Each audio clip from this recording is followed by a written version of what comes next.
Welcome to The Last Breakfast. Please enjoy the video. In this video, I will explain how to write an organic chemistry practical.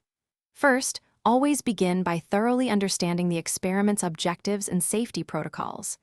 Next, create a concise outline of the procedure, highlighting critical steps and any safety concerns.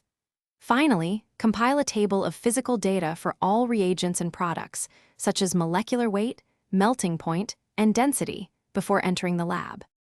During the experiment, meticulous observation is crucial.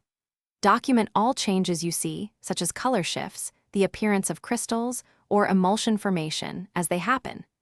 Accurately record all quantitative data, including weights in grams, volumes in milliliters, and temperatures in degrees Celsius. It's also important to note any modifications to the original procedure and consider how these might affect your results.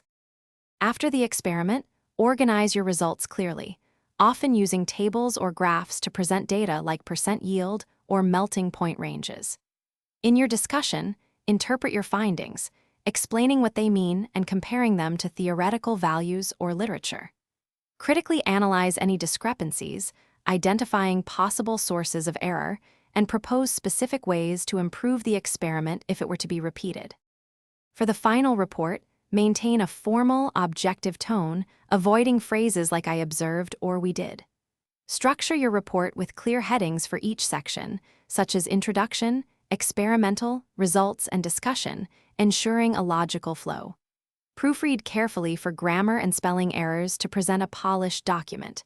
And speaking of staying focused, remember to check the description for a link to the Oala water bottle and other helpful deals to keep you energized during your studies. Thanks for watching. If this was helpful, leave a like and consider subscribing. See you next time.